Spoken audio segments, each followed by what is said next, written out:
नमस्कार दोस्तों, आइए कहानी गोल्ड में आज सुनते हैं सुषमा मुनिंद्र जी की लिखी कहानी फाउल। अभिज्ञान को लगता है वह अलग अलग तरह से सिर्फ सोचता आ रहा है।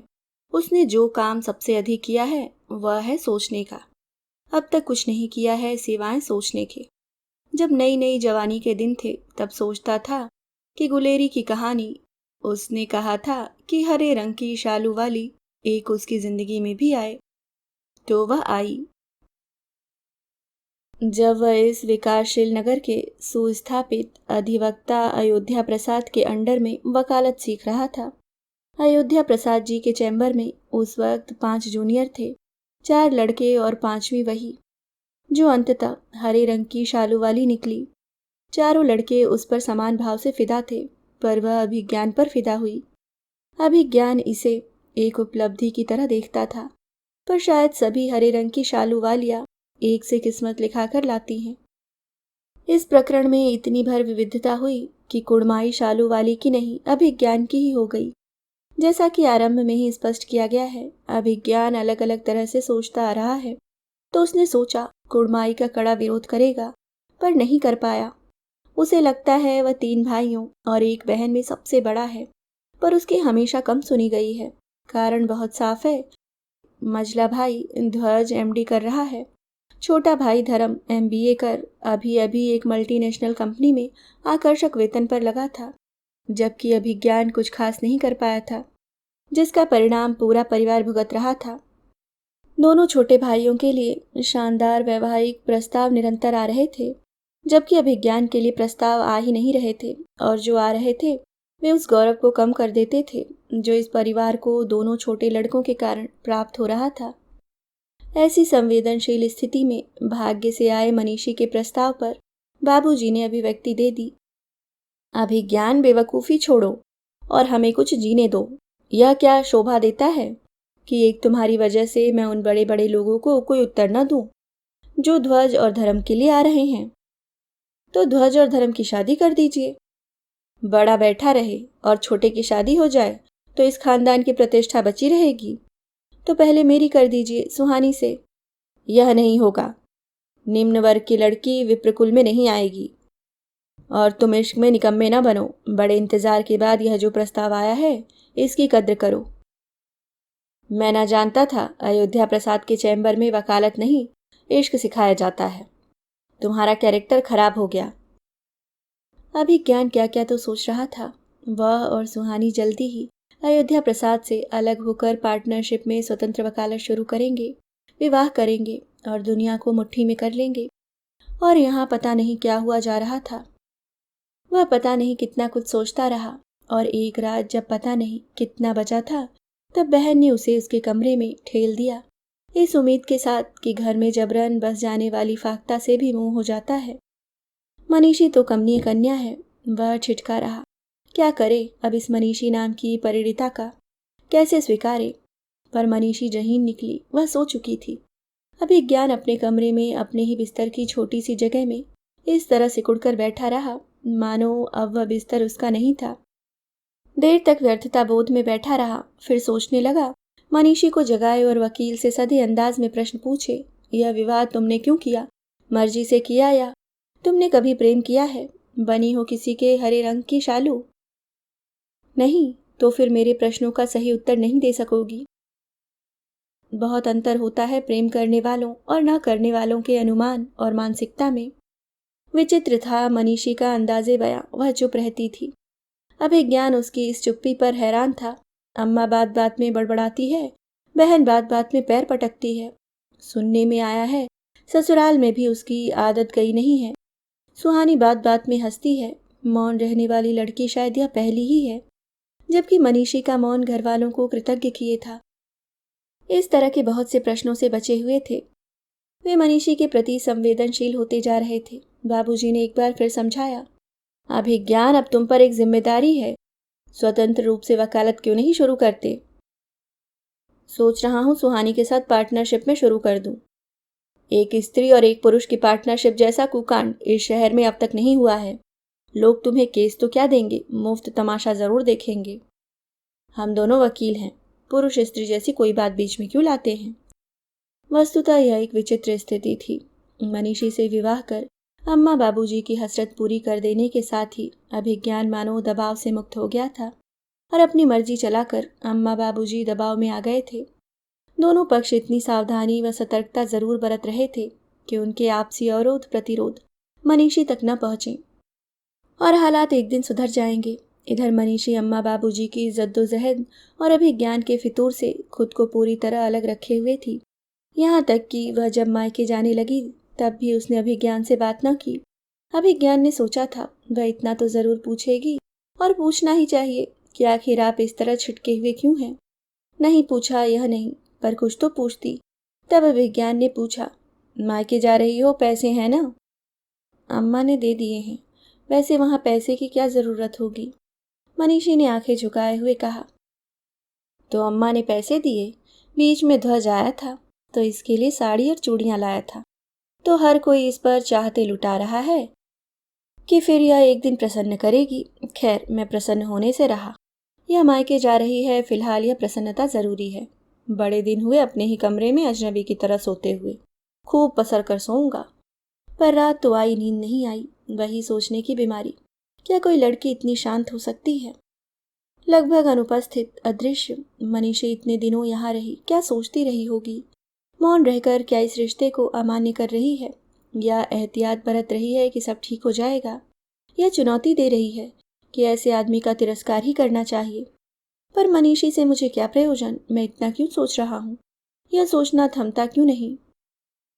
घर में ये सब चल रहा था तो घर से बाहर भी वारदातें हो रही थीं। जैसे कि सुहानी ने बताया, अभिज्ञान, मेरी शादी हो रही है। तुम पुरुष होकर जमाने से न लड़ सके, फिर मैं कब तक लड़ती? वकालत में भी काम नहीं जम पा रहा है। वकालत ने काले कोट के अलावा कुछ न दिया। तुमने दी निराशा, जमाने ने बनाया तमाशा। तो तुम ही कहो, क्या करती? अभिज्ञान के सामने मानो बिजली गिरी। इसी सुहानी ने तो कहा था, अभी तुम्हारा विवाह भले ही हो गया, हमारा इश्क ठंडा नहीं पड़ना चाहिए। इसी दम पर तो मनीषी से मतलब न रखा। अभिज्ञान अपमान, अवमानना, अवमूल्यन जैसी अकबकाहट से भर गया। सचमुच जगत मिथ्या है। सिद्धांत या आदर्श जैसा कुछ रहा ही नहीं। सुहानी के विवाह को अभिज्ञान के घर में चमत्कार के तौर पर देखा गया। अम्मा ने भगवान को बूंदी के लड्डुओं का भोग चढ़ाया। मनीषी ने पूछा, यह किस खुशी में अम्मा? उस मुसुटिया चूहिया के ब्याह की खुशी में। अम्मा विहंस कर बोली। मुसुटिया के विवाह की प्रतिक्रिया क्या रही, जानने के लिए अभिज्ञान ने हठात मनीषी को देखा। वहां ईर्ष्या या द्वेष जैसा कोई भाव नजर नहीं आया। अभिज्ञान का सोचना तेज हो गया। तो मनीषी को इस प्रेम प्रसंग की जानकारी है? क्या अम्मा ने संज्ञान दिया कि जैसे भी हो तुम अभिज्ञान को मुसुटिया के जाल से निकालो? तो क्या मनीषी की दृष्टि में मेरी छवि ध्वस्त हो चुकी है और यही है इसके मौन का कारण? उधर सुहानी फिर कचहरी में नजर न आई। इधर मनीषी का तटस्थ भाव अभिज्ञान की समझ में नहीं आ रहा था कि वह क्या करे। न घर में लगे दिल न बाहर। बाबूजी ने उसकी उलझन भापी और बड़े दिनों बाद दुलार से उसके कंधे पर हाथ रखकर कहा, अभिज्ञान, तुम्हारी परेशानी यह है कि तुम सकारात्मक नहीं सोचते। सकारात्मक सोचने का क्रम कुछ यूं जमा। आखिर मनीषी इतनी चुप क्यों रहती है? कुछ सोचती नहीं मेरे बारे में, अम्मा द्वारा ध्वस्त की गई मेरी छवि के बारे में? क्या कभी भी मुझ में रुचि नहीं लेगी? सोचा था रोने धोने, मनावन, रिझावन, उठा पटक, ध्वंस जैसा कुछ होगा, पर यहाँ तो ऐसी शांति बहाल है कि अब अड़चन होने लगी है। रात में यह जल्दी सो जाती है, दिन भर काम में लगी रहती है। अब पूजा कर रही है, अब खाना बना रही है, अम्मा बाबूजी को खिला रही है, कपड़े धो रही है। यह थकती, खींचती, ऊबती नहीं है। इसकी कोई अपेक्षा, उम्मीद साध नहीं। नहीं, सुहानी अभिज्ञान के जेहन से गई नहीं थी। वह मनीषी को लेकर धड़कन, संवेदन, स्पंदन भी अपने भीतर नहीं पा रहा था। पर पता नहीं क्यों चाहने लगा कि मनीषी इस तरह तुच्छ बनकर न रहे, बल्कि कायदे से रहे। तो अम्मा से बोला, अम्मा, ऐसे तो यह बीमार हो जाएगी, थोड़ा भी आराम नहीं करती। अम्मा मोद मगन हो गई। तुम्हें फिक्र होने लगी? फिक्र की क्या बात? कहकर अभिज्ञान ने लापरवाही दिखानी चाहिए, पर उसे सचमुच फिक्र होने लगी थी। यही कि कुछ गड़बड़ है। इसके मौन के कुछ मायने हैं। यह कि मैं ही दूर नहीं भाग रहा हूँ, मनीषी भी मुझसे दूर भाग रही है। यह भी मुझे स्वीकार नहीं कर रही है। यह भी मुझे एक हस्तक्षेप की तरह देख रही है और बिल्कुल करिश्माई ढंग से उसने यह भी सोचा कि यह भी किसी से प्रेम करती है जैसे कि मैं। उफ, यह क्या करती है? इससे मुझे क्या, मैं यह सब क्यों जानना चाहता हूँ? क्योंकि मुझे जानना चाहिए। मैं इसके बारे में जानूं, यह मेरा नैतिक, मौलिक, संवैधानिक अधिकार है और कुछ न बताकर यह मेरे अधिकारों का हनन कर रही है। तब अभिज्ञान ने पूछ ही लिया, तुम्हें यहाँ अच्छा लगता है? हाँ, उस दिन अम्मा जो मुसुटिया वाली बात कर रही थी, ऐसा कुछ सुनकर भी?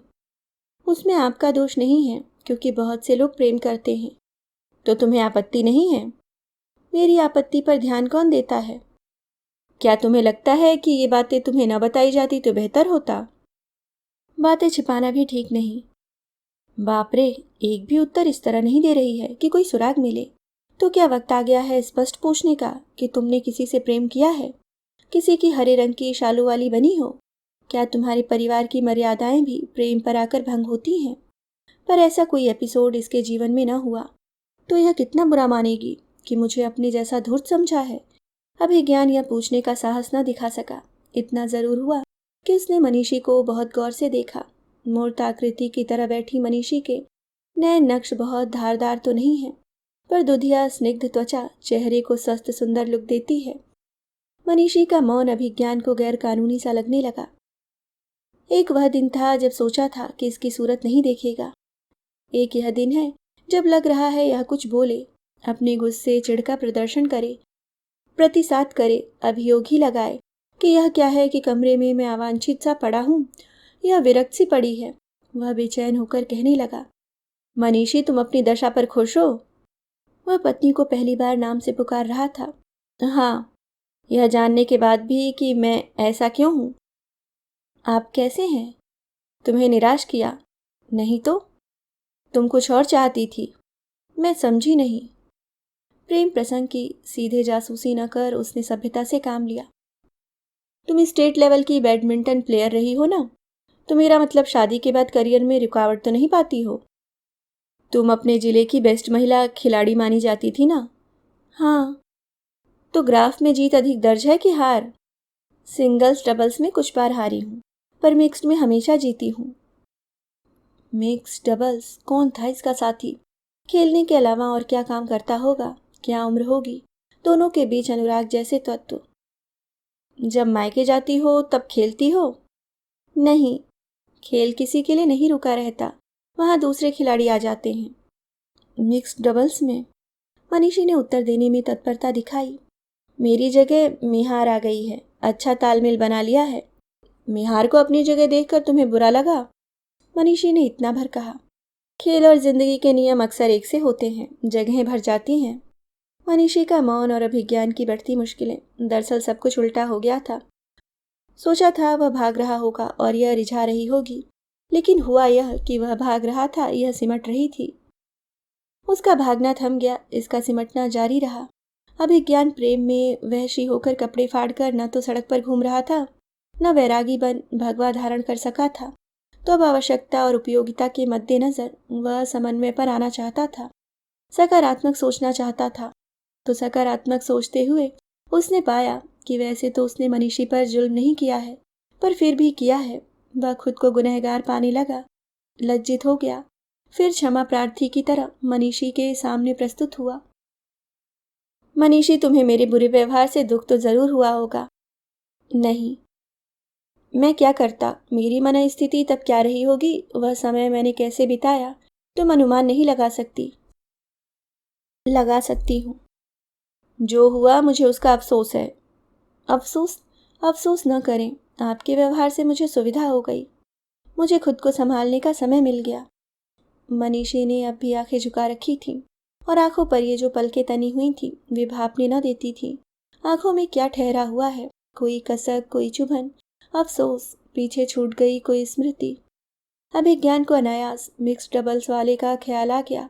तो घटा है कुछ मनीषी के साथ भी।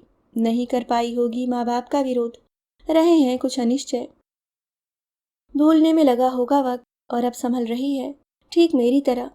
अभिज्ञान ने मानो बेसुध में पूछा, तो क्या तुमने भी कुछ फाउल किए हैं? हाँ, खेल की तरह जिंदगी में भी फाउल होते हैं, पर सच यह भी है कि फाउल के बाद हम संभलते भी हैं। और यह पहली बार हुआ जब मनीषी ने आंखें उठाकर अभिज्ञान को भरपूर देखा। अभिज्ञान के चेहरे पर जबरदस्त बदलाव का दौर था। पहले बिजली गिरी, फिर अकबकाहट हुई, फिर सकारात्मक भाव उदित हुआ। यही कि घर में जबरन बस जाने वाली फाख्ता से भी मोह हो जाता है, यह तो कमनीय कन्या है। अभी आप सुन रहे थे सुषमा मुनिंद्र जी की लिखी कहानी फाउल। उम्मीद करती हूँ दोस्तों आपको कहानी पसंद आई होगी। धन्यवाद।